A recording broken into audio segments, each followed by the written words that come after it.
I'm Jon Miller. He is Marc Morehouse. This is HawkeyePodcast.com. Thank you for listening. Thank you for watching. However it is that you are consuming this content, Marc and I greatly appreciate it.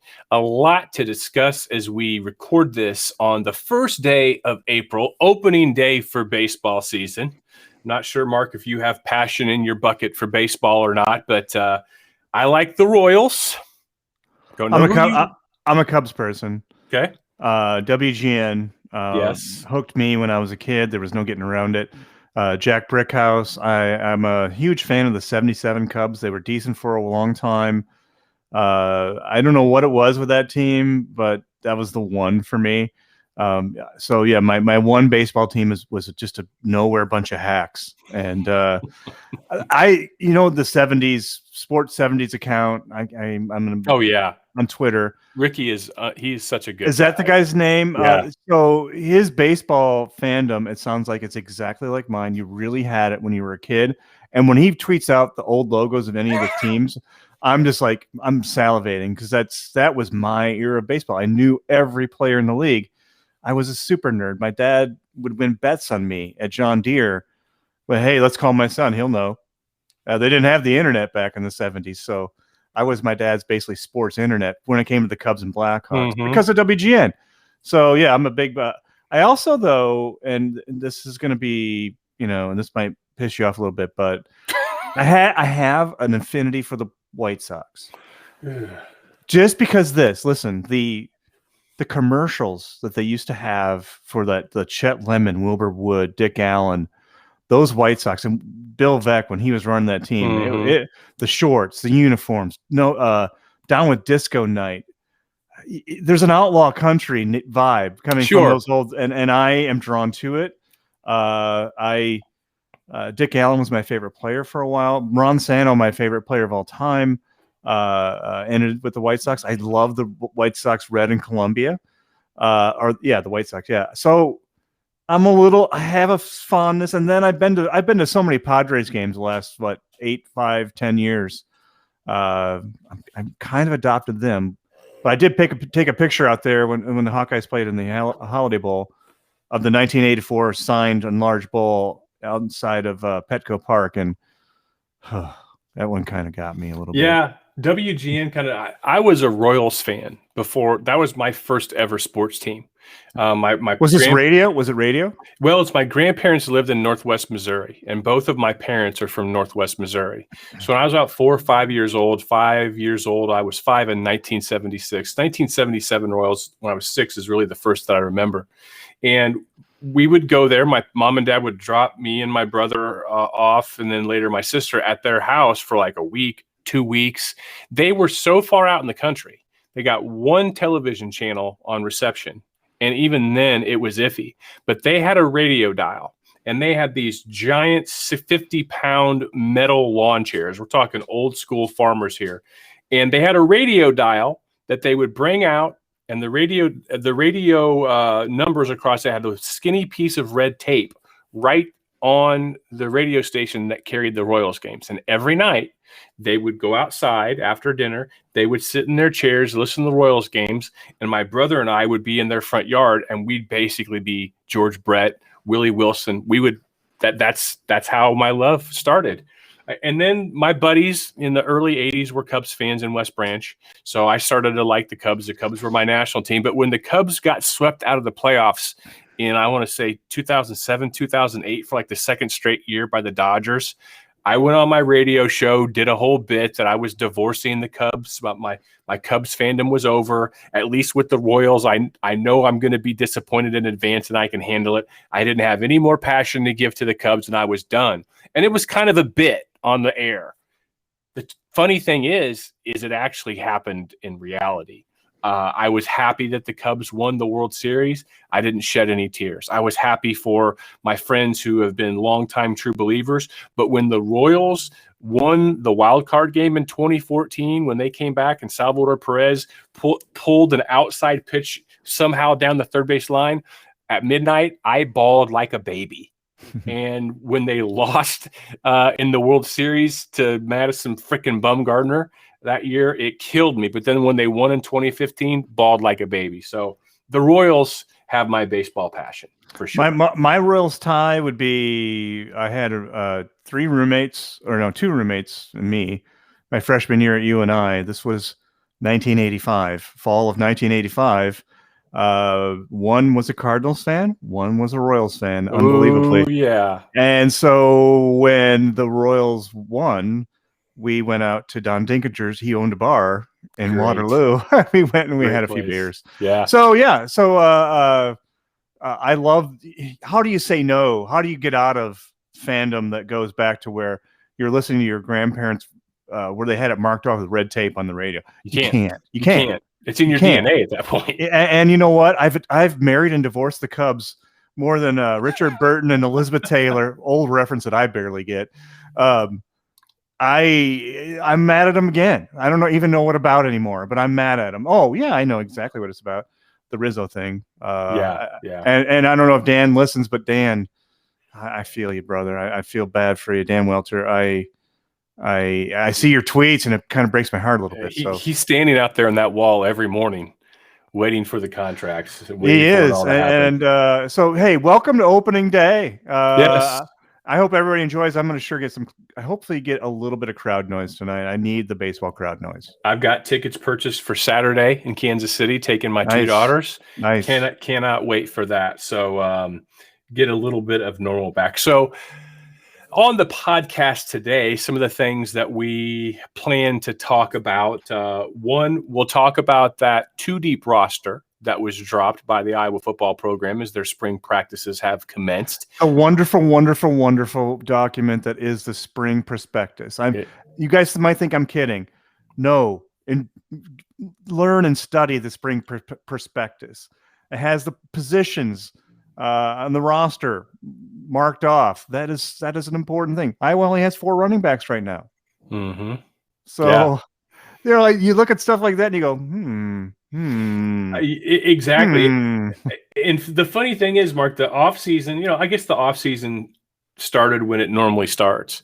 But I feel like I have a lot of mental catching up to do. So I'm going to see this prospectus. Yes. And you were kind of like, didn't even cover the beat last year. So there's some catching up to do there. I didn't cover it like I usually do. And so for me to argue that Deuce should be on the depth chart would be disingenuous. For anyone to argue that Deuce should be on the depth chart is disingenuous because you don't know. Right. Was that too loud? No, that was perfect. Emphasis received. We're going to talk about the quarterback position today. And then we'll continue on looking at this in subsequent episodes of this podcast in the month of April. We'll also talk about a little bit about Liddell Betts and George Barnett, two new hires. Not that we're going to get into George Barnett a lot because I've never spoken with him, but we'll talk a little bit about that. But first, Mark, let's talk about something that's kind of newsy hot right now, and that is the name, image, and likeness bill. Jordan Bohannon versus the NCAA, not really, but kind of. The battle that NCAA athletes are having with the NCAA to take ownership of their name, image, and likeness. And Jordan Bohannon is certainly one of the people at the forefront from this nationally. Geo Baker, Rutgers player, also, I believe, is at the forefront as well. But I don't know if it's because it's April, but I think this has a chance to be a tectonic movement, decision, change of direction relative to the NCAA and college athletics as we've known it.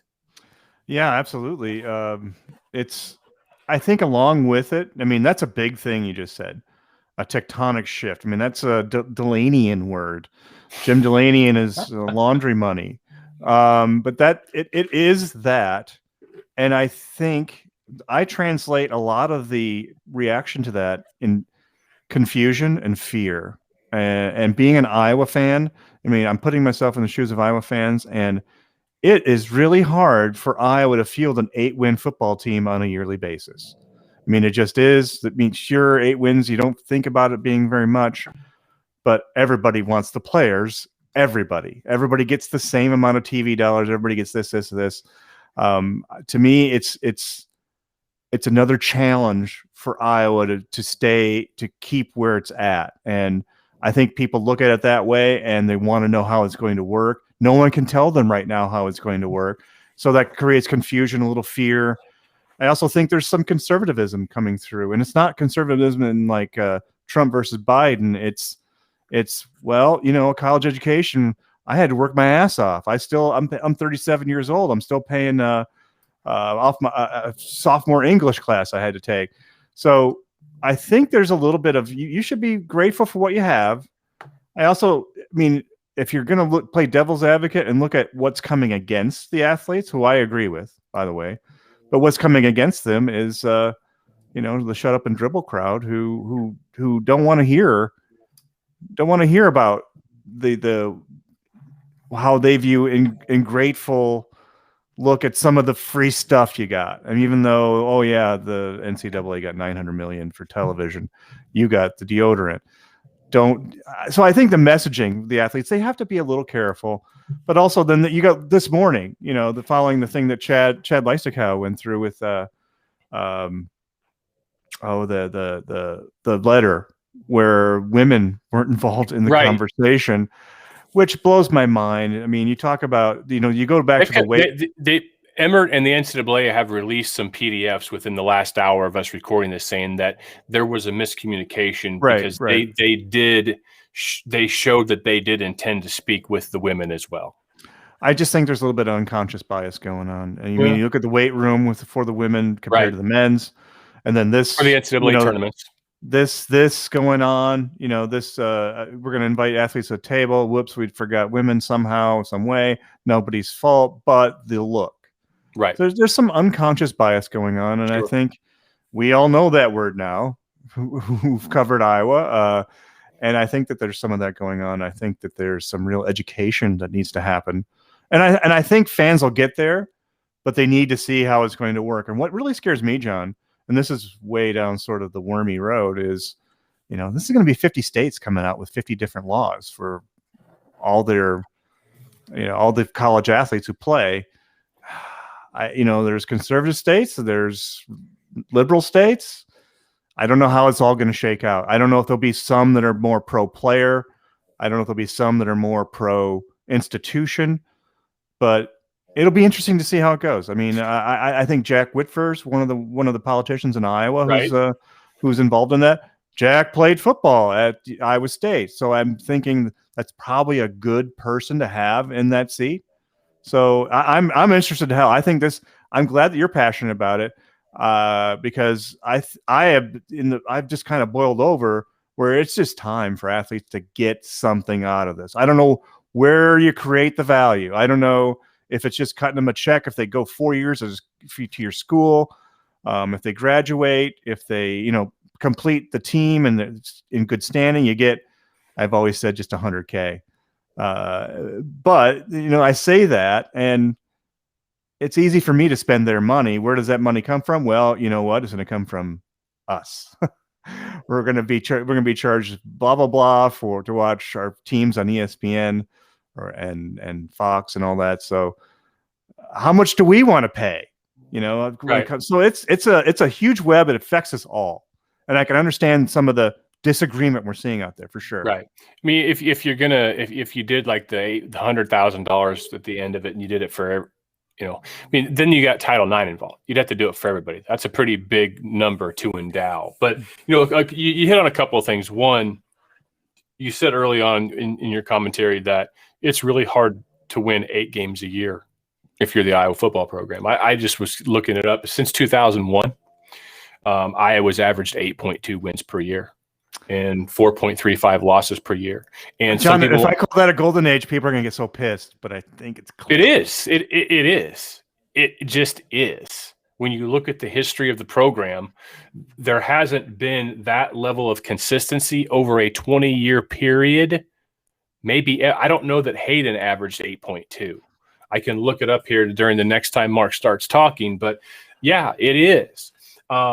And relative to the 50 states and, 50 rules, different applications. And we're not sure if Iowa's going to have a chance to vote before next student season, fall. I think that if there wasn't a vote today on Senate File 245, which is the Iowa file, if there wasn't a vote to hear it, then it dies. It dies in committee, and it won't probably be a part of things in 2021, which means Jordan Bohannon probably won't come back to Iowa. He said if this is voted on and Iowa does allow it for this next year, he is coming back, which I think would be a very smart business move for him. But that's not a topic to flesh out today because we don't know yet. Per se. But you had mentioned that some states, this is not a political statement. This is a factual observation. We all know this all too well. There are some states that lean left. There are some states that lean right.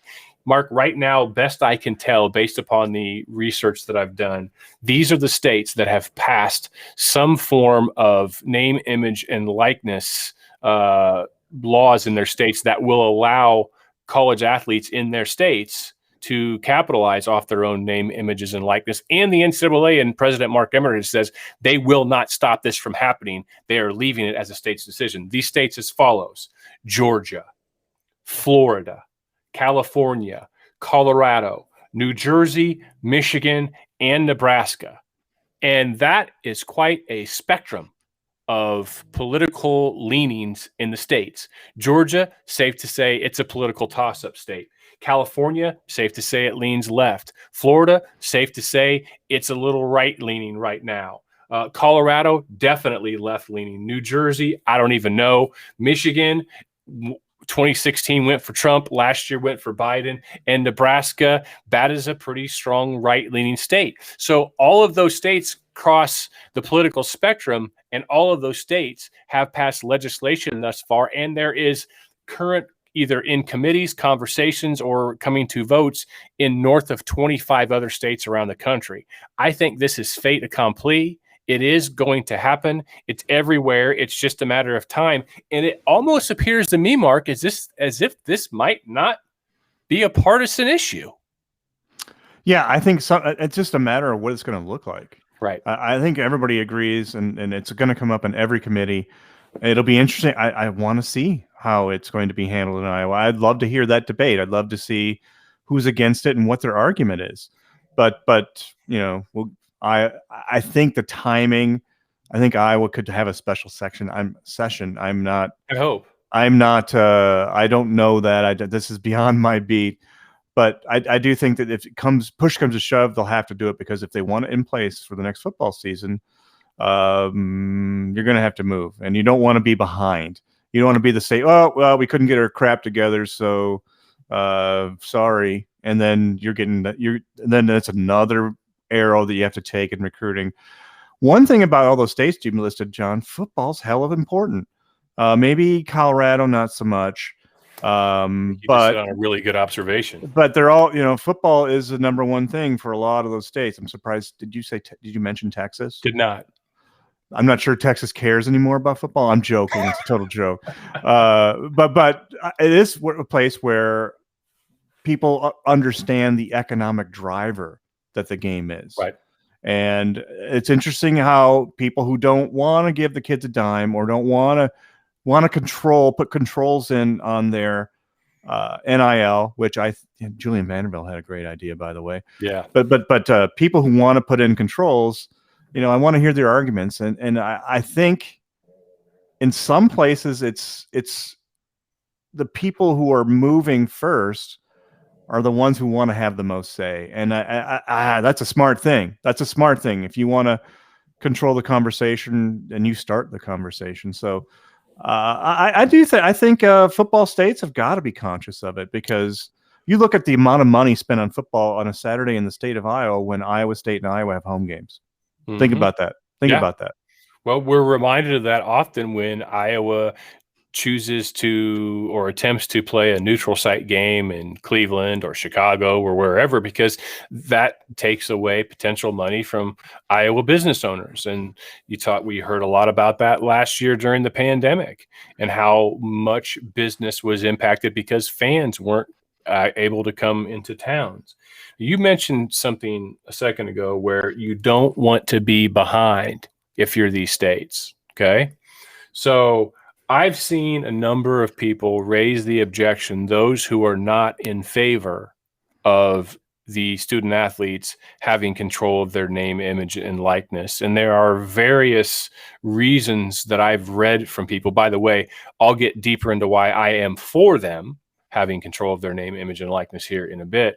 But one of the reasons why is, well, Ohio State and Michigan and Penn State, who have these largest alumni bases in the country and are blue blood programs, and Alabama, they're going to just get even, they're going to continue to get the better players. They're going to get even more better players.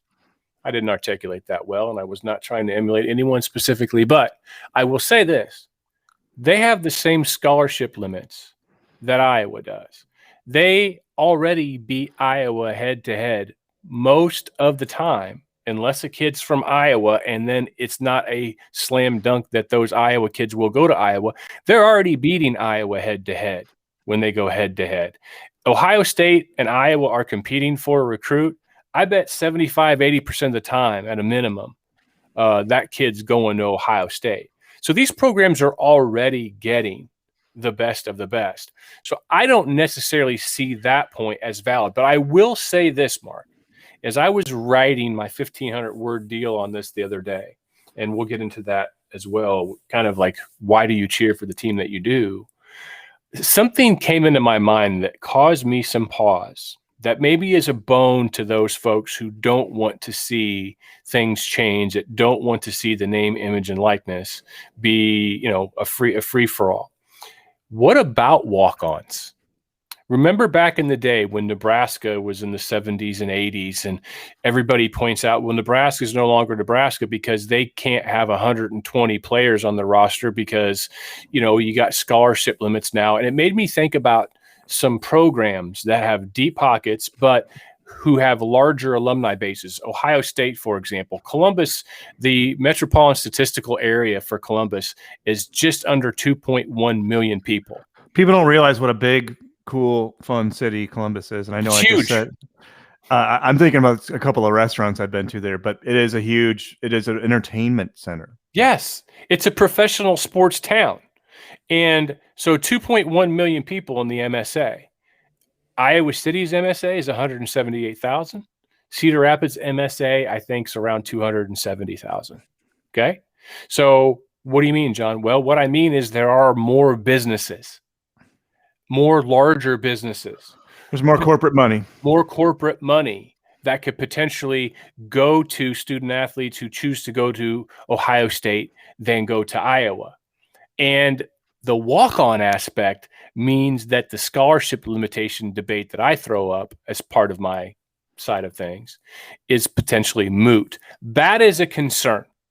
And I'm not even saying it's an insignificant concern. It could be a significant concern. Ohio State only has 25 kids they can offer next year's class, but they got 5 other kids that are 4-star players that they really want to come in.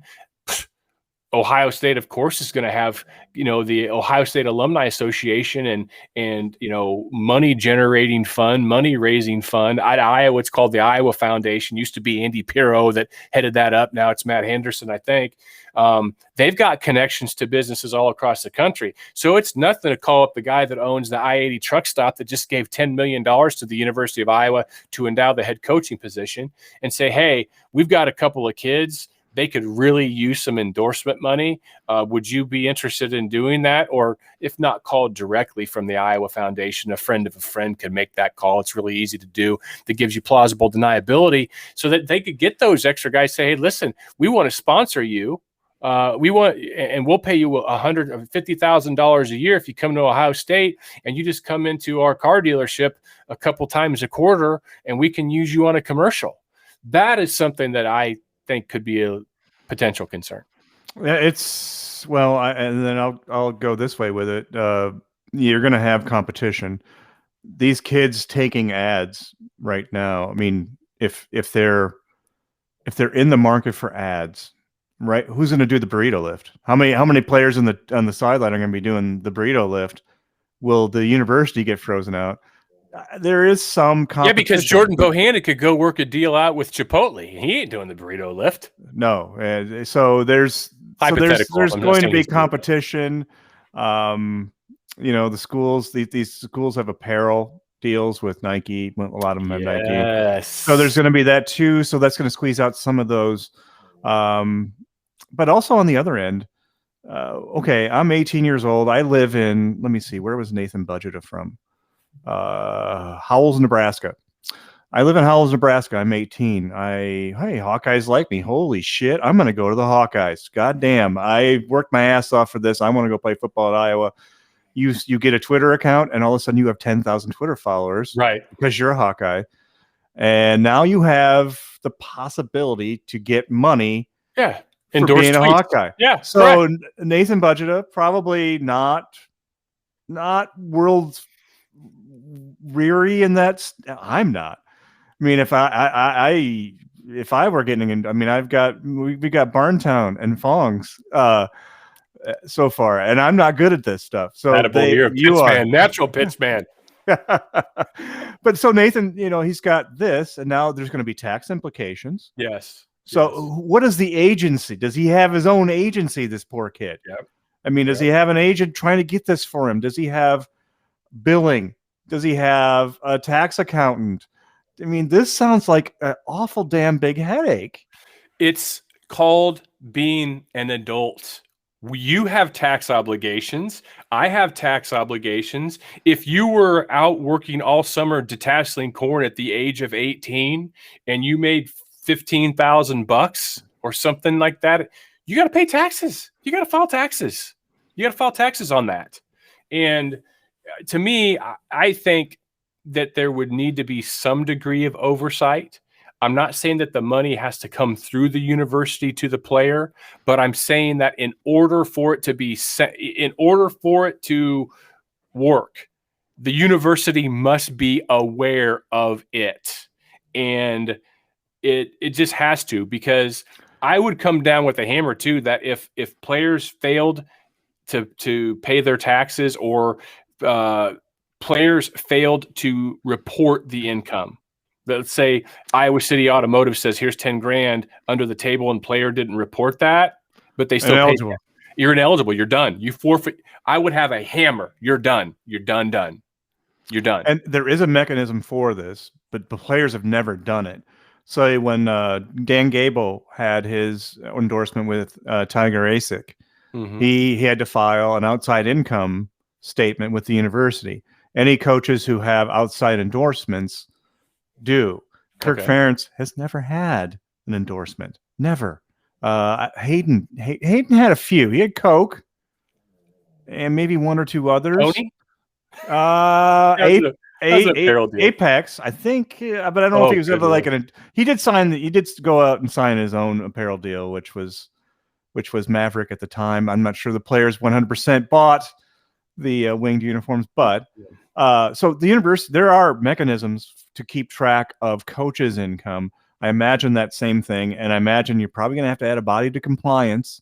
Oh yeah, or two, and then do you have like, okay, guys, we have a branding department, and this has got to reach beyond SID-dom.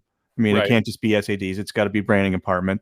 So to me, so you have a central station for a kid. So a kid from, and I'm not picking on Nate Budgeta, but a kid who's maybe not been exposed to, he works on a farm. He farms half his life and plays football and lifts weights. And all of a sudden he has value. The university probably should provide, I mean, kids probably should be able to do what they want there, but the university should have something for them to work with to help them deal with that kind of thing. And you're right, John. I think everything's got to be okay. You've got to deal with a Billion Auto down in Iowa City. You got to deal with them. Okay, sign the paper, the amount, and what we'll get to what happens after that. But I think if the university had a mechanism there, then they're working together a little bit. The university's not saying no to anybody. No, but their help just to keep track of their money. Right. just to keep track of it, and maybe send out friendly reminders that, hey, this Put away 25% for taxes. right. Put away. Oh, by the way, the quarterly filing date's coming up. You might want to contact your tax professional. Things of that nature. Right. Because then I could see some guys saying, a few years having tax problems, to say, well, nobody told me about this, and try to come back on the university and say that they let them down. Now, I love these conversations. There's so many other areas we could go into right now with this, but a lot of this is really still hypothetical because Iowa doesn't have it yet, but I think they're going to. And once they do, then we're going to go down this road a great deal. By the way, you'd mentioned Julian Vanderbilt, former Hawkeye, former NFL. Read his idea. It's a great He had an idea from Twitter. He posted this on March 31st. I'm going to make this really easy for you, NCAA. Every student athlete has an account open when they make a team. Profits from their name, likeness, etc. go into that account. When they graduate from the institution they played for, they get the money. If they don't graduate, the money goes back into the program or a charity or the general scholarship fund. I don't care, you pick. There. Now they're incentivized to both be better students and athletes. Took me 5 minutes to think that up. Do better. Damn. Julian, I got nothing. Julian is one of the smartest kids who've come through that deal, and I think philosophy major, studied Japanese, can speak a little Japanese. So really smart guy. Really, he's been through it. A lot of the things he said last summer when Iowa went through its race thing really hit home with me. He's really just a well-read person, and I respect him a lot. And I think that might just be the ticket. I mean, hammer it out. It's going to take some hammering out. It's all going to take some hammering out. But it does. I love the incentivized to graduate. I love that. Yeah, I agree. And I think that it's really hard to poke holes in that, quite frankly. So when you tie scholarship to it, and there's, we'll talk more about this probably next week too. There are a number of things, but there's one aspect, Mark, that I'd like to pivot to.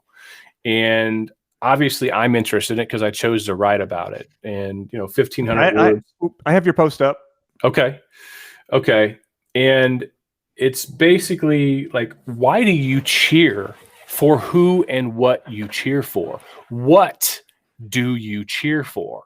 So in this instance, we'll localize it. This is a Hawkeye podcast. Those of you listening here are interested in that. So that likely means you have an affinity, varying degrees, some very strong to the inside side, some just passively interested for the Iowa Hawkeyes. Some of you went to the University of Iowa. Some of you did not. I did not. But we all share an affinity for the teams. We want them to do well. Why is that? And I looked at that for myself, Mark, and I asked myself that question. What is it? And again, I make no excuses or apologies for being a fan, but I still like to call balls and strikes and be objective when we do analysis. I want Iowa to win every game. Why is that? I didn't go there. It's because I grew up near there. It's because that when I was a kid, probably from the age of around 8, 9 years old, I was in Iowa City. And I would go to games and I would watch all those games. We've talked about how much we watch games on television with our parents and how Thursday night Iowa basketball games were the social apex of the week in some instances. And you got the great food because your mom cooked you the good food when the Hawkeyes were on. Yeah, and all of those things. We all have those kinds of stories. Most of us do. So what is it that you root for? I don't root for a place. I root for the players that fill those jerseys as well as the jerseys. I root for the black and the gold. I see a Tiger Hawk anywhere, I'm liable to start a discussion. Heck, I did it today in Kansas City because a guy was wearing a Tiger Hawk hat. And I know that you guys are the same way because you've done it to me through the years. Last year, 18 months ago, we were house hunting, still living in Oklahoma, house hunting in Kansas City. And I pull up to this place because I wanted to show my wife the housing subdivision pool. I get out of the car and Mary and I are walking over the pool. There's a dude with the fishing pole with his son. He's like, "Hey, are you John Miller?" And it's just, that's how the world is. I don't root for the University of Iowa. I never have, and I dare say I probably never will. I went to Southern Illinois University in Carbondale, and I don't root for them.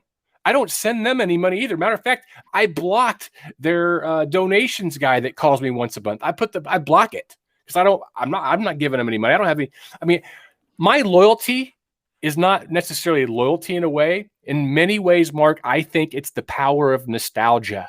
For me, I care more about the jersey, the colors, the players that wear their jersey. Cedric Shaw wore number 5 for Iowa in 1996, and I loved him. Drew Tate wore number 5 for Iowa 2003 to 2005, and he might be in 2006, I think, too. No, 2000, 2006. Yeah. And 6, right. And he might be my favorite player from the Ferentz era. They both wore number 5. Love them both, always will. And a lot of it's tied. I think of Cedric Shaw. I can think at places where I was driving. I remember one game he played against Michigan State. He might have had 75 carries in that game. I was listening. 42. I was driving up on the eastern side of the Illinois River to my parents' house in Henry, Illinois, from Peoria, Illinois, and I was listening to that game. That's when I think Cedric Shaw. I think of place and time.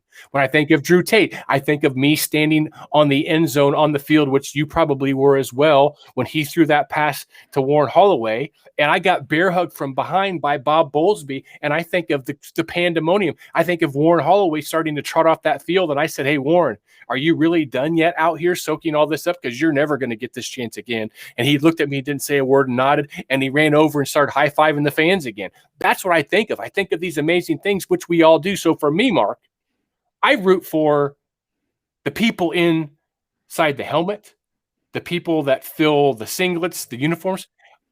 And I listened to Washed Up Walk-Ons podcast last week. They had Drew Tate on. Oh my gosh, I was smiling the whole time listening to it because it was so much fun to reconnect with Drew, because when I reconnect with Drew passively by listening, I'm reconnecting with memories and nostalgia. I think that's what I root for. Some of you that went to Iowa, you may see it differently, but that's at the root for me why I am all for these players being able to capitalize, which is capitalism, which I am a fan of, on their own earnings opportunities while they're players, because for many of them, this will be one of the best times of their life and their peak earning opportunities. It is a peak earning opportunity. I think there are two really good examples. Mitch King. I think Mitch King would have made a mint. He would have made a mint. Marvin McNutt. Yes. Would have made a mint. Megan Gustafson, obviously. So those are 3. I think you hit on something really interesting. It's a personal thing. So I'm a Packers fan. I get to see the Packers on television. And if I can get off my butt, maybe I can go to Green Bay once a year. And I haven't done that since they beat the Patriots at Lambeau, and that was my last game. It's been probably 6-8 years. Oh wow! So I haven't been to. So the Packers are a construct to me, a television item that I watch and I have allegiance to from my lifelong devotion. University of Iowa. I think it's your NFL, but it's your NFL that's close to you. Right. So it's college, but it's your everything, because you can drive by the stadium. You might, if you live in Iowa City, you might see some of the players out. If you went to the University of Iowa, you may have been thrown through a window by a big football player. And I'm joking; it's a total joke. You might have played wrestlers and basketball players fight down the corridor to the parking lot of the old Capitol Mall. You might have gone over to the field house and played basketball against a former Iowa linebacker and got the shit kicked out of you. So it's the team within. It's the team within your community, and that's the bigger thing, John. You're part of a community. You're part of the Iowa Hawkeye community, and we all are. I am. We all are. We all have different views on how it should go, but we're all part of the community. We all care about it. And no matter what your entrance is, I know Iowa State fans like to point that out. I kind of, you know what? I don't know if any of them are really even invested in that anymore, but boy, oh boy, it's an automatic troll and it gets you guys. It really gets you guys. But anyway, it's a community thing and it's a life thing. I mean, it's just those are good memories for you. You're going to draw on those forever. And way to make Warren Holloway damn late for the post game. Yeah, that is I slid that one in. I'm joking. I've never told you that before, and I don't really talk about it. I just knew that, what was I in 2005? I was 34. It's like old man John knew, dude, you better soak this in, because you don't go around this track anymore. You don't ever do anything like that again. I got a Bowlesby story. The Chad Greenway offsides. I was down the sideline just BSing with him. It was good, and I saw this. Bowlesby's a pretty big dude. I saw this big dude jump in the air in a suit, and then 2 seconds later, I saw this big dude in a suit saying a whole bunch of bad words. One other being on the sidelines, and the sideline thing has become scarce for writers because they don't let you on until 2 minutes, and usually the demands of the job have you up there sucking the life out of the or the game, and then you sprint down from the press conference. Right. 2001, when the Hawkeyes finally won a Big Ten game, Michigan State. Mm-hmm. I'm walking toward the pile. I think the fans came on the field, and I got one of the biggest ass back slaps I've ever had in my entire life. I turn around, Bielema. So I have those memories too, and they are fantastic, and it's part of the community. So, do you cheer for? It's a Seinfeld bit. Do you cheer for the laundry, or do you cheer for who's in the laundry? And for me, professional sports have become a very, very, very easy transaction. I'm cheering for the G. I'm cheering for the Indian head. I'm cheering for the Red Sea against the blue. The players I get attached to, and I think the players make the team. Aaron Rodgers, don't take him away. Oh my God. Rizzo, I'm mad about the Rizzo news, just like Dan. But I'm always going to be a Cubs fan. I'm always going to be a Pack fan. I'm always going to be a Blackhawks fan. I'm not so much in the community because it's over there. Right. Iowa Hawkeye community, I am in. I live in it. And believe it or not, John, Galena here in Illinois, this is Iowa country. Actually, Iowa, Wisconsin, yeah. Illinois is not happening up here. Illinois is down there. So right, it's downstate. It's downstate, out of sight, out of mind. So right. Yeah, I think it's a great. And when the community has a debate like this, I think it's kind of healthy. But this is where tone, for Jordan Bohannon gets a little tricky. Jordan, stop chopping everybody's heads off. Make a little nice. Wear a tie. Talk their language, but hold your ground. Right, and I think you felt this way at times. I know that I have, and I'm sure that Jordan has, where you feel like you're Kevin Bacon at the end of Animal House, and you get so many people coming at you. That's the quarterback discussion for me. But yeah. Okay, yeah, you're right, and we'll get there in a second. Jordan is also. I mean, I think was it Nigel Hayes at Wisconsin a couple of years ago? I don't want to get that guy's name wrong. That sounds right. That's right. I think it was Nigel for sure. He was kind of talking about things like this 2-3 years ago. He invoked a few analogies that I felt were a little over the top, although I can squint and see them, and I don't want to bring them up right now because it's not germane to the discussion. But Jordan, Geo Baker, and there's one other player whose name is escaping me. They're kind of Isaiah Livers. Okay, there you go, Isaiah Livers. And you're right, it's Nigel Hayes, Wisconsin. You're correct. These guys are it's interesting. You had Ed O'Bannon versus the world many moons ago relative to the players not getting any money from the EA Sports college football and college basketball game. And it was Ed O'Bannon versus the world. O'Bannon and Bohannon rhyme, but Jordan is on the front lines with this. And oftentimes, Mark, people that stand out and challenge the status quo are absolutely attacked.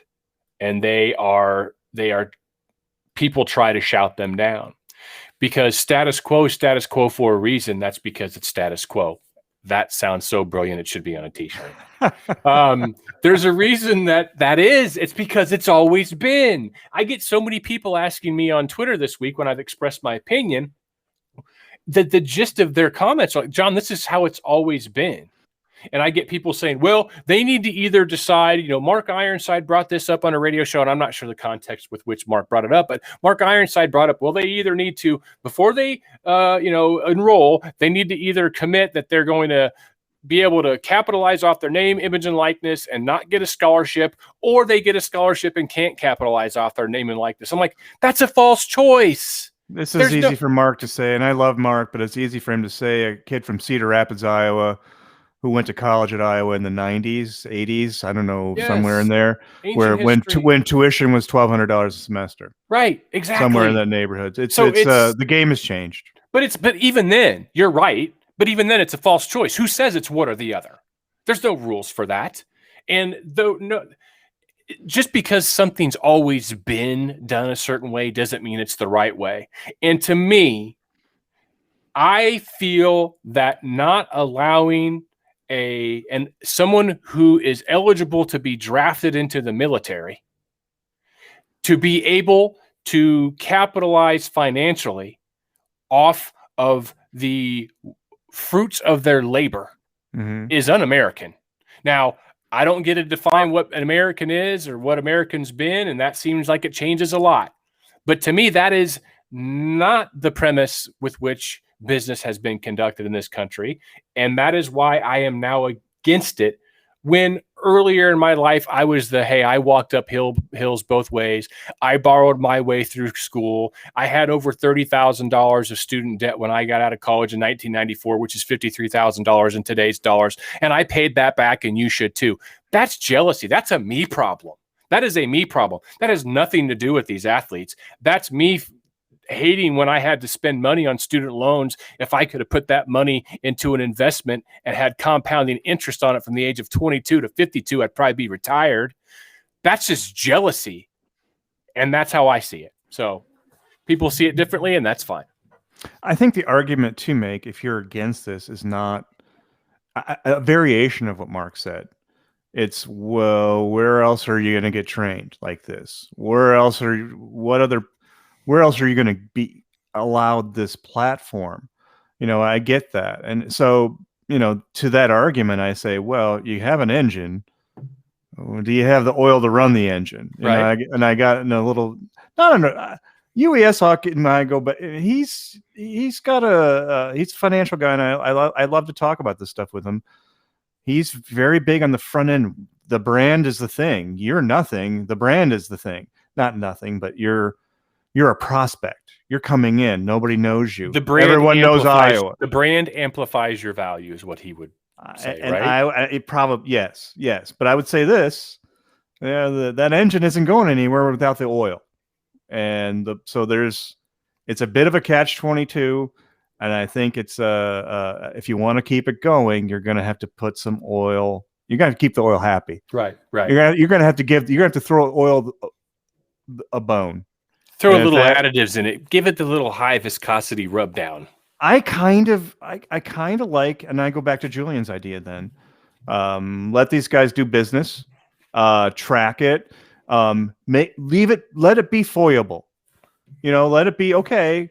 Jordan Bohannon's freshman came in, and he had like Pancheros right away. And then by the time, and then you could FOIA it again. And what is he as a sophomore? Well, he's got 3 or 4, and it's growing. And then by the end, you kind of know what he's going to get paid. So it kind of keeps things in the open. And I think that's the kind of plays in the fear and confusion, especially for Iowa fans, because I was vulnerable in that. It's not a blue blood, but where does the money come from? I think people get once you have the athletes hands out like this, people get nervous where the money's going to come from. And obviously the SEC bag man is just, his mouth is watering. And so I think it's one of the great topics. I really do. I don't want it to become Pete Rose Hall of Fame stuff. Right. And this is a hot topic for right now, and when it's not on the forefront, I don't really want to bring it up. But I agree. The way I got that gag from you or Dace, I think it was Dace, because I got it from him. Pete Rose Hall of Fame, yes or no? Give us a call at 515. Because it's a good bit. It's talk radio in Des Moines, Iowa, in the summer. And it's horse latitude. You guys are going through the horse latitudes every day for 2 hours a day. A 20-minute monologue when I first started the John Miller Show, and I sucked at it. Oh my gosh, it was like, I'm terrified. What am I going to talk about? So that all I did was pretend to hate the Cyclones. Okay. We haven't hit on the women's part of this much, right? Mostly in my mind because it's undefined, and because They weren't invited to the table, literally. Kind of, not literally, but kind of. Right. That is another thing. And like I said, I don't want this to become a dead topic for people, but come to it with an open mind. And yeah, if you had student loans, it sucks. I went to school before when it was almost free. So luckily for me, and my dad worked his ass off, and I made that the first paragraph of his obit. He put 4 kids through college. Mm-hmm. And we were, obviously very appreciative. It stuck with me forever. And so I get it. I get that. I get it. But they're not regular students. They're not. Quit saying that. Quit saying that they're just regular. 10 million people watch Keith Duncan as a freshman walk on, kick a field goal to beat Michigan. 10 million people. Cha-ching. Yeah, it's money. It's all money. It's all money. And there were some Supreme Court justices on Wednesday that Pinata time, man. Pinata. Yeah, it did not go well for the NCAA. There was exploitation that was tossed around. They were saying, wait a second, look at the acceleration of the college coaching salaries and these administration salaries and this television money, yet none of this is going to the student athletes. So this one is not done. And by the way, I think if players were able right now to capitalize off their name, image, and likeness, or I think that Caitlin Clark would have a six figures per year opportunity herself with an apparel company, if not higher, frankly. Spencer right now, John, I'd buy her logo on a hoodie right now. Absolutely. No doubt about it. That's whatever her logo is. Yeah. Their own personal logos. Absolutely. I would too. I would buy it for my daughters as well. Hell yeah. Spencer Lee probably could do, I don't know if 7 figures is too high, but Spencer Lee probably $250,000, $500,000 endorsement deal with ASICS or other wrestling. Talk about the Yoda t-shirt at Shields. And I love Shields. I don't agree. I don't know how you do that, though. I mean, that's like a double bird. You're playing in traffic. Right. Yes. So it's obviously, we all know, or if you don't know, Spencer Lee, after he won the national championship without any ACLs, he said on, ESPN, that was live, excuses are for wusses. Well, then yesterday somebody tweets out. And his nickname is Yoda. And his nickname's Yoda. Thank you for that color. So somebody tweets out a picture of a t-shirt that was allegedly on sale at Shields. Keith Duncan did. There you go. Keith Duncan did. You should be the one telling the damn story, because I'm leaving out all the good things. And it's basically Yoda with a headgear on, saying, excuses are for wusses. Mm-hmm. And what the hell? Spencer Lee's not going to get any of that. And by the way, I doubt that Disney is aware of this. Yeah. So that's a double whammy. So yeah, that's not a good deal, Mark. That's not that's something you would expect Hawkeye Heaven to do. If you're going to drive off the cliff, you might as well make it big. And they did. Holy crap, they did. They did. Let me see. Excuses are for wusses. Check. And let's throw in Yoda. Yeah, Lucasfilm and Star Wars licensing violations. Check. So again, I'm not saying that Keith is wrong. I don't personally know whether I didn't take the picture inside the store, so maybe it was at Shields, maybe it wasn't, but that should seemingly have been flagged by some type of compliance division. Yeah, I don't know if they have that at Shields, but maybe not. They might now. They might now. That's a really good point. They might now. All right. You can always send us comments, questions. And by the way, if you want to sign up for this new text group that we've started, you can do so. Send a text to 515-474-7216. Again, that number is 515-474-7216. Just say, sign me up. That's it. And I'll sign you up. And every morning I'm sending something out. When there's breaking news, we'll send something out. Whenever we start, whenever we do our live podcast video shows, we'll allow you to send your text questions in there, so it's aggregated more easily for Mark and I to see it. And we'll still take some questions from the comments section, but we'll also allow, hey, Mark and I are going to do a podcast, send us your notes. So it's a really good conduit so that you can be a part in what we do, because that's important to us. Absolutely. Mark, quarterback. Iowa quarterback. Let's talk about I think a Spencer Lee should start without any. it. No. Spencer Petras. I saw that. Okay, the depth chart came out Monday. I think it was. Yeah, Yes. Monday. And the spring prospectus. I've touted that document.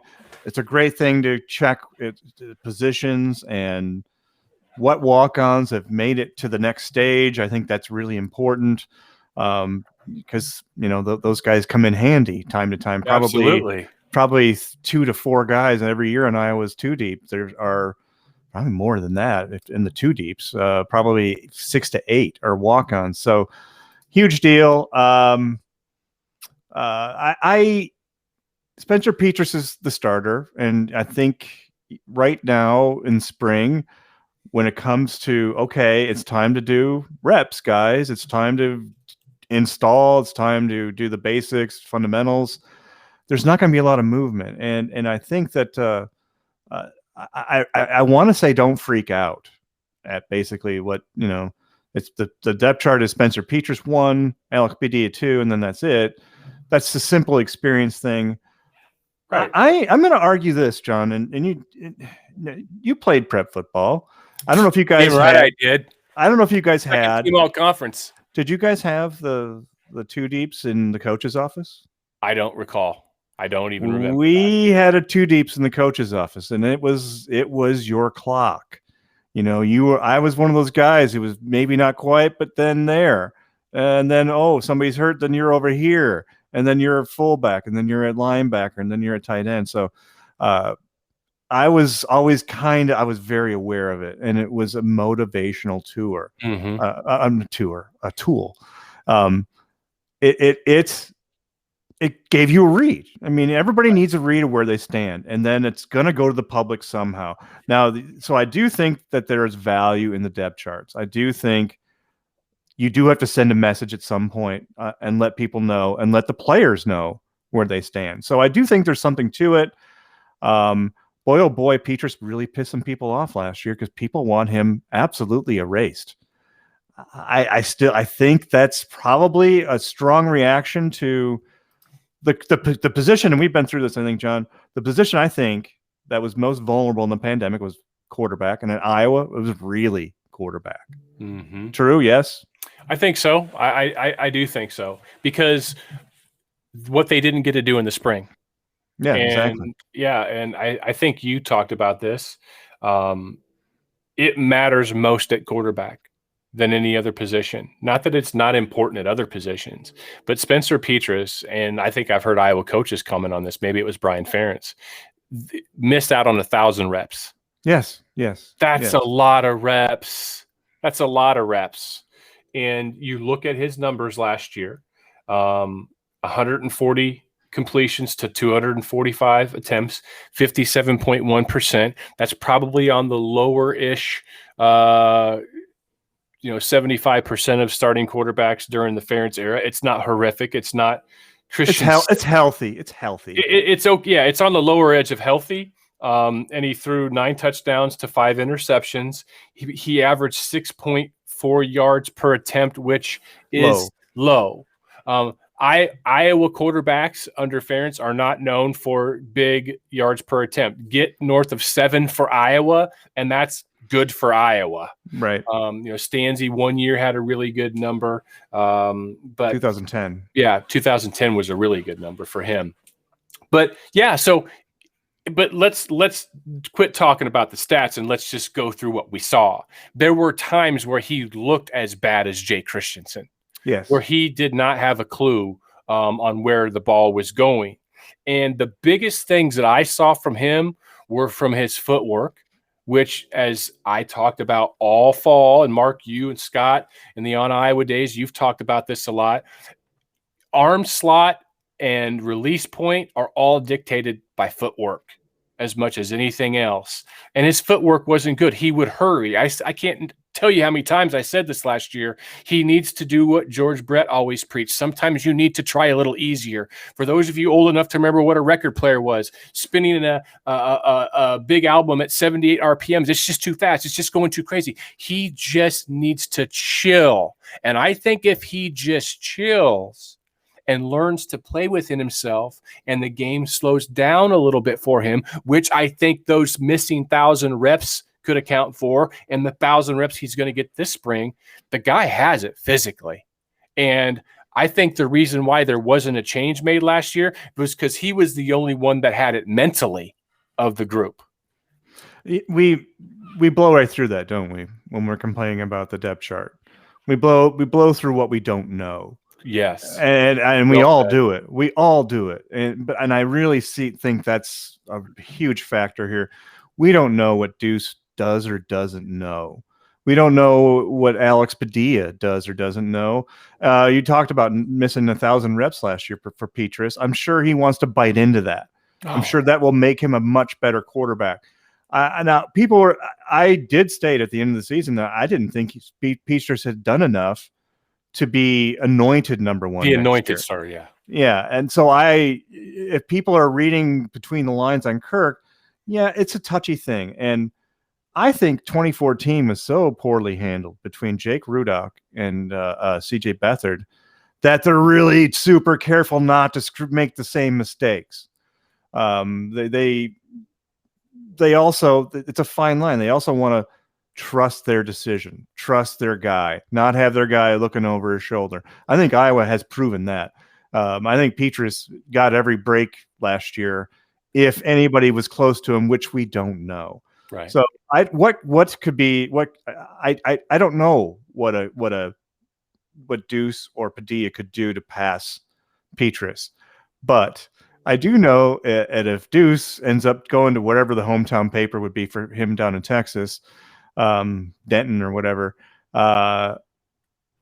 if he goes to that paper and says, I'm going to transfer right around bowl time, like CJ Beathard did, maybe that'll make some. And if Rudock or if Petrus has the same type of season that Rudock did in 2014, which was angst ridden, I think, right.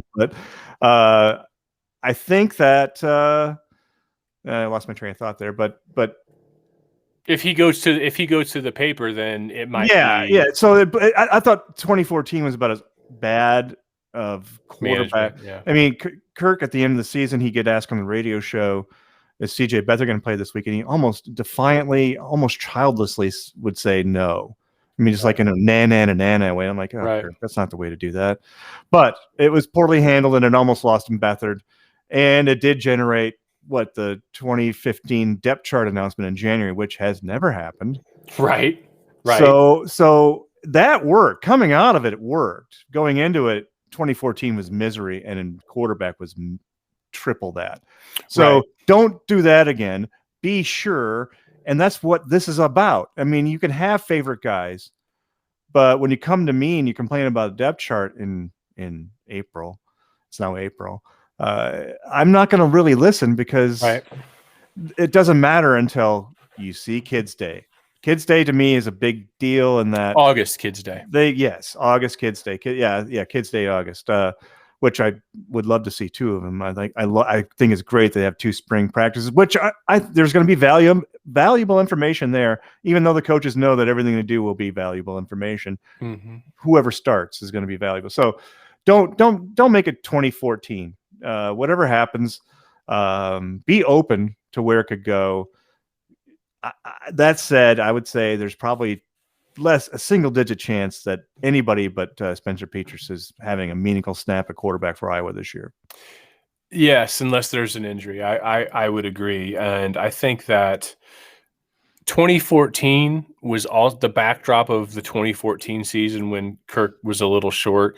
We all now know what was going on unbeknownst to the rest of the world, and that was, that Brian and his wife and their daughter and sick and would wind up passing away and all those things. And 2014 was probably the nadir of the Ferentz era relative to media coach relations. And I think it was about the same time that Kirk hired that PR firm, right? Yeah. And then since then, maybe he's handled things a little bit differently, but you're right. That quarterback situation was not handled well. To me, the most important thing, Mark, is if it's close between Petrus and Padilla or Petrus and Hogan, the players know. that it's close. Yes. And if those guys, other than Petrus, aren't getting opportunities and it's really close, that's when division and divisiveness begins to become a risk for the locker room. But if it's Jim Smith 426 on Twitter saying, I want to see the backup quarterback just because I don't like what we're seeing out of Petrus, if it ain't close, then the players don't care. They know that Spencer's their ride or die because that's the best thing. So really what the players see, what the coaches see is always more important. And I still like to believe in my close my eyes and cross my fingers world that the coaches are going to play the guys that give them the best chance to win, even though we probably could point to a few times, Ricky Stanzi not being there over Jake in 2008 to start with, and then 2014. But I think it was a lot closer between Rudock. So maybe there's a few instances, but I think more often than not, the best guys play. I think, and that's one question I specifically asked Kirk one year in, I want to say Chicago. How did he like that? He did not like it, but he did answer it. And he said, you know what? The team knows. If I'm trying to sneak somebody by, the team picks up on that really best quickly. Answer possible. Gives you a side eye, and it's like, what the hell are you doing, man? So, right. So I've since that answer, I've been like, they're playing the best guys. Maybe they're suspending a guy for a quarter because he didn't show up to a meeting, but they're playing the best guys because the point is to win. Right. So there's no favoritism. I think I would say this with the quarterback, there's probably some comfort level, that maybe shades things, and maybe that's what held Beathard out in 2014. I mean, inconsistency in practice. Yeah, and I don't know if they quite knew what they had. I mean, they had Beathard running the zone read, and he got his shoulder dinged against as a backup against they blew out Indiana. And he got a little bit dinged up there, so he couldn't play against Maryland, which was a total shit show for Rudock, and one of those games where Kirk is cussing everybody in the press out, or not really cussing, but going at us a little bit. But I be careful with your opinions. I think there's a time when your opinions are much more valuable on quarterback. Now is not that time. Yeah, we're not there yet. We're not there August, yet. And then after the first game, and if it's Petrus with the same footwork, the same misses, right, then they better have Plan B ready to roll. Right, because here's another thing. Padilla and Hogan didn't get 300 reps last spring that they're getting this year. So you'd like to think that both of them will be closer to being ready as well come this year if they're needed. So Mark's right. If we see the same Petrus making the same mistakes next year in this coming fall that we saw this last year, then I'll probably be one of the right here on this podcast saying it's time for a change. And even then admitting that I'm not at practice and I can't see what's going on. It's that too. And I do think there'll be times when Petrus is going to draw some heavy fire. And if I'd blitz the hell out of them. I would too. And I think that they did that. I think I saw that quite a bit last year. You made a great point about the other two guys getting their reps. So I think we don't know how open that we don't know the conversation in the room. Ken O'Keefe probably will talk this spring. I don't know if he'll get too in depth with what's actually going but he on. Won't say anything. Yeah, but his talking is good. He's fun to talk. I love talking to Ken. He's a guy. He's a guy who wanted to be a coach, and he took a picture when he was a kid and blew up a picture of a coach holding a play sheet, and he basically figured out all the plays through that. So he is a football nerd, and so I think he could probably sit down and nerd us to death with some of the detail. Yeah. Oh, I would too. We might not get to that though, and then we'll get to a real evaluation of what these guys are. The real evaluations are going to be whether or not they play, right? And that'll probably be the only thing a coach can say or not say, and we'll see. But right now, don't freak out over it. Any other depth chart stuff that grabbed you?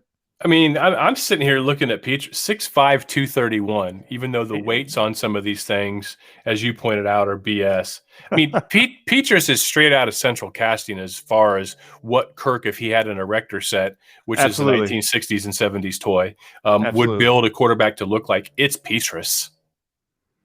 Yes. Petrus is Stanzi is Stanley. Yeah. They're all Yeah. the same body, kind of, basically. Yeah.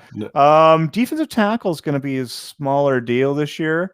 Smaller deal. What do you mean? What do you mean smaller Well, deal? Logan Jones, 6'3", 267, I think is Oh, probably close you to mean 280. physically smaller, not like a Smaller non-issue. guys. Smaller guys. Okay. You got me Yaya excited for a Black. second. Yaya Black, 6'5", 279. I think it's probably weight is a little bit under. Right. I'm not sure these are like the current weights. Logan Lee is a player I've been writing about for 3 years.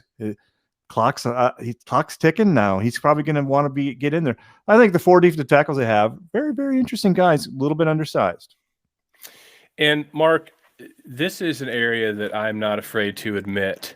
One of many areas, not just the only one, but I would always try to find you during spring games when I would come up and watch them and sit with the media guys that I didn't belong with. And I would ask you, what do you think of this season? And I would always have a more optimistic view. And I learned to ask you what you thought of the defensive line, because that wound up more often than not being a pretty good harbinger. Your opinion on the defensive line wound up being a pretty good harbinger of what actually came to pass, even if I didn't like sometimes what you said. When one year I was all excited and you're like, nah, this defensive line's really going to struggle, and I'll be damned if they struggle to stop the run relatively to the Iowa football standard. I think that was 2012. That was a toughie. It was pretty plain to see. Well, yeah, but I was, a little bit of Zobble rubbed off on me, the terminal optimism, as Jim would call it. Obviously you haven't seen all these guys out there, and really not a lot of snaps, with the exception of Shannon, who has played a bit role. I mean, I'm a little concerned here. Yeah, I think you should be, but here's how probably the bodies will work out. I think the guys you'll have 3 defensive ends. Wagner, Evans, and Van Valkenburg. Mm-hmm. Of those 3, I think Van Valkenburg is probably your pass rusher. Maybe Joe Evans. He's flashed in the past, and he had almost 200 snaps last year. So he's in. Right. 454 snaps for Van Valkenburg. He's definitely in. So those are probably your 3 ends. I'd love to see another pass rusher develop and show up. Tackles, I kind of like those bodies. Logan Jones already. I'm not sure Iowa wanted the weight room records picture that made it to Twitter out, but there it was. And Logan Jones, a redshirt freshman from Council Bluffs, has 2 of the records already. Squats, and I can't remember the other one. Maybe the hang clean. Yeah. So as Jay Neiman put up, he is a rocked up dude. I think he probably gets snaps. I think Noah Shannon gets snaps. Liaha Black and Lee. So those 4 guys are all new. I'm optimistic on what they can bring, but they're new. I will say that I heard from a little birdie that Yaha Black has been incredibly difficult to block, was during bowl prep. Like, as in, even Linderbaum has to be at his absolute best. Now, I don't know if that's true or not, but boy, I really like the sound of that. If it is true, I'd like to believe that it's true. Actually, I'm hoping that it's true, because I think they're really going to need it. If you got a guy like that, then you can work with that. Yes, you can work with that. If he's making Linderbaum sweat in 1-on-1s, yeah, I like that. And you know what? Maybe we're seeing a little bit of Chauncey Golston sort of bodies, right, being kind of incorporated in the defensive line. I think the most interesting. Howard Hodges had some success. He was a little bit smaller version. That guy got paid to play football until he was almost 30. He did okay. Not in the NFL, but just around the world. Weak side linebacker is a Learjet SWAT team of dude. Jack Campbell and Justin Jacobs, 2 guys. Okay, Justin Jacobs now will be a 3rd-year sophomore. The alarm to me, John, always 3rd-year sophomore. Your football biological clock is telling you, get your ass on the field. Mm-hmm. And I think that he's probably going to have some of that. He happens to be behind probably Iowa's best defensive player in Jack Campbell. These linebackers are ridiculous. 6'5", I think Campbell's 6'5", 243. I was Patty Fisher. Okay, I like the sound of that, and I think he's maybe a little quicker. When you say things Patty like that, I stop. I listen. Yeah, you're like E.F. Hutton here. I love Seth Benson. He's a little guy. He's probably the smallest middle linebacker they've had since that shrimp Angerer. But is that as much of a problem in today's? Yeah, I don't know. I don't. You know what? It's kind of torn up. How you defend is torn up now. 4-2-5. What was it? The Wisconsin Jim Leonard said that they were in nickel 75% of the snaps last year. Yeah, and that's an NFL to college thing that's happening. Iowa State was way ahead of that. Iowa State said, you know what? We're keeping our best 11, and they're 3-3-5. Six of them might be defensive backs. Yeah. So it's basically capping speed and having the best athlete out there. You still have to hold. I still think you have to hold a point of attack, especially in Big Ten West against teams like Wisconsin. Northwestern will run over you if you let them. Minnesota, they like to think they can run. Nebraska, I'm not sure. They sort of run. So as a team, you have to be able to be stout, I think, and still in the Big Ten. But you also have to be able to move because teams, it's a spread world now. I think Iowa's back seven is probably among the top three in the conference.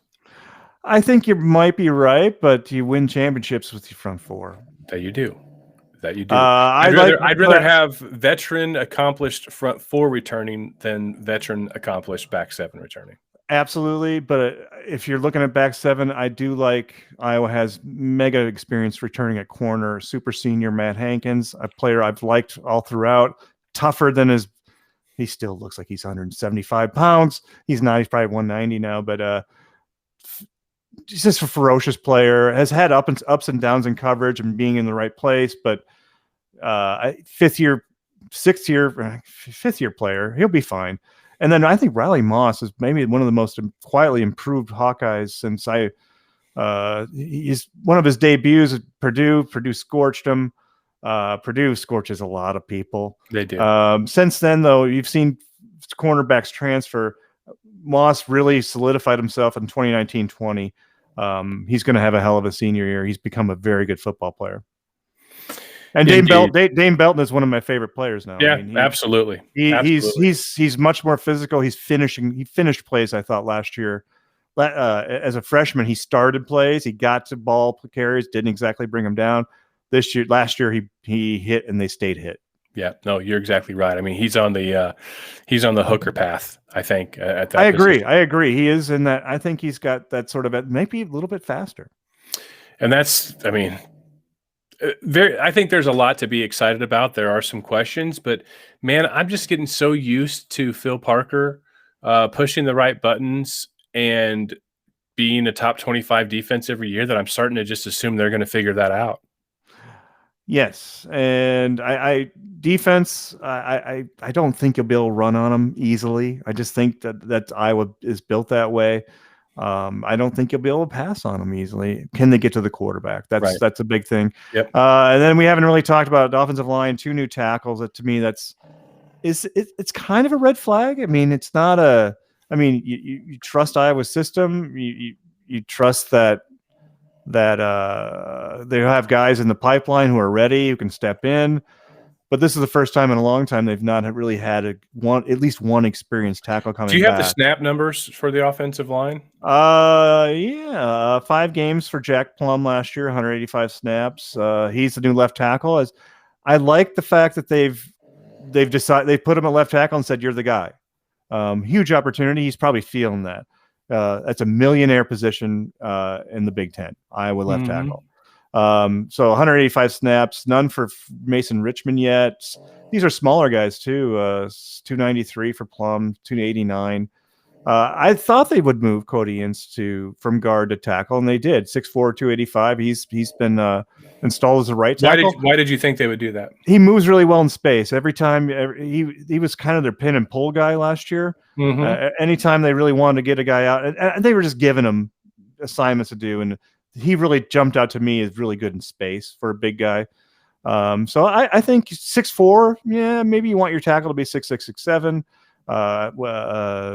Wirfs was your right tackle at 6'5", 320 something. I think he could work well there. And Nick DeYoung is a guy 6'6", 296. I think he's still a walk-on. He's been on the depth chart now for a while. Maybe he can push there.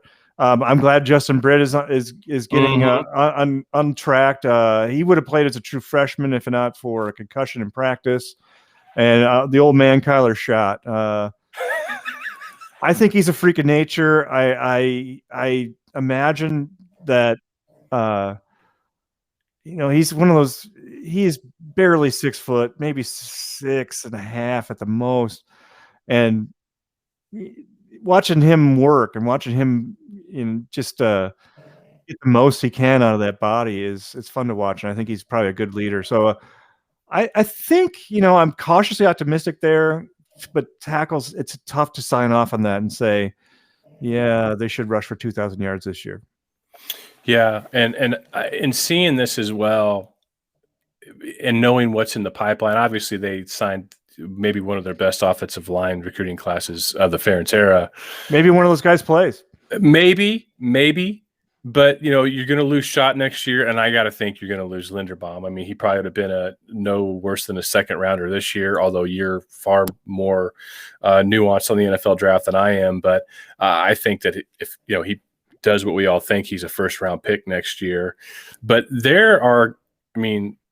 I was getting ready to go on a run at offensive line, maybe like a multiple consecutive years, top 2, top 3 offensive line in the Big Ten, at least with the talent that they have. This year might be the year that there are some learning curve. The new guy, George Barnett, the new coach, I don't know anything about him. I just know this. He's I don't know what his connection is to Joe Moore. It looks like Iowa went back and found a Joe Moore type guy. Mm-hmm. And maybe that's a better in a building situation, a basics and fundamentals type stuff. When you're starting at ground zero with some tackles like that probably works. So I to me, the new guy, the big statement there is Joe Moore, and that's the Ferentz School of part of the Ferentz School of offensive line. So I think they found one of their guys, and not to say that Tim Polisic was not a good hire. I thought he was fantastic, and I think he'll tear it up at Wyoming. Right. And the other new coach is a guy I covered, Liddell Betts. I remember the last time I talked to him, might have been for the NFL draft. I'm guessing it was for the NFL draft, but last time I covered him in a game, he couldn't play. It was the 2001 Alamo Bowl. Mm-hmm. And he got hurt. He worked his ass off for 4 years. Yes. And that was that 2001 offensive line became the 2002 offensive line, which was the heart of the best offense of the Ferentz era. Right. They kind of had arrived by the Alamo Bowl. They goat herded a pretty good Texas Tech team. Liddell probably would have run for 200 yards in that game. He wouldn't have needed Nate Kading to kick a field goal in the last second. But he couldn't play. He had one of the more underappreciated careers, I think, in Iowa, because he spanned 2 coaches. Hayden made him a featured guy right away. He knew what he had, I thought. And then Kirk, he knew what he had too. Kirk went the hard way in that first year in offensive lines. 5 really developmental guys. I mean, they had a guy, I think his name is Matt Rogers. He ended up at Washington. And I remember Washington made the Rose Bowl that year, and I think they won it. And toward the end of the game, this Rogers guy, I hear him say F Iowa, and I'm just like, oh my God, that's going to come back. That's going to come back and be a story. Thankfully, it wasn't. But Kirk went the hard way with a totally developmental, Bruce Nelson, all those guys were basically redshirt freshmen and new, and 2 of them were tight ends. So Liddell went through some hell there. I think that he'll be a good mentor that way. I think he'll be a good, hey, it's not always pretty here, but you work and the rewards will come. So I think he was a really smart hire, and I think it's about time. They hire. I think they should tap the former players and get them in the pipeline. I agree. I agree. And Liddell, just a great guy to talk with. I was living in Kansas City, and me and my buddies on whatever night that the Hayden Fry radio show used to be on, we would listen to it on the internet down here at my buddy's apartment, Jimmy, and we'd have some brews and we just sit around and listen. And that was kind of the thing back then. The old timey radio hour still had a really big place in the world because there weren't a billion conduits. The internet really wasn't even a thing at this point. And Liddell, we all knew Liddell Betts was, he'd committed to Iowa, and we were all thrilled because we would read about Liddell. He would only lived about 15 minutes from our houses, and we'd go to a couple of his games and watch him his senior year and that. And man, it is, life is time is a flat circle, because now here he is coaching Iowa. And at some point in time this summer, I want to get your opinion, and we'll get the fans involved as well, the listeners involved as well, of, who was the best. If you could draft one running back from the Ferentz era, we might even do other positions. This is not quite a Pete Rose conversation, but I will have fun with it with you. Is, who's the best? And I got to tell you, a foreshadow, Liddell's going to be one of my finalists. It's totally fair. Right now, I would right off the top of my head.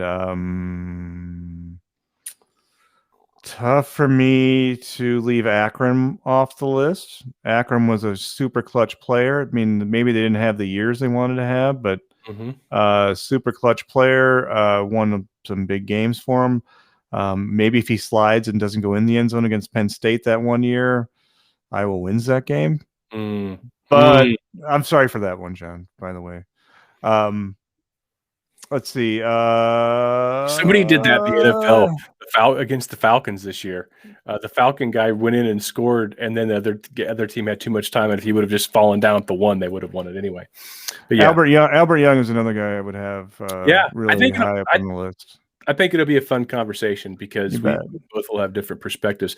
That's about, there's more that we're going to pick through with the depth chart and some things in the next episode, but I think that's probably pretty good for this one. And want to thank our friends at Fong's Pizza, FONGS, FongsPizza.com, for their support of HawkeyePodcast.com. Check them out in Iowa City, or in Cedar Rapids, rather, as well as Des Moines. And I'm going to be coming up to Iowa after I get my second vaccination later this month.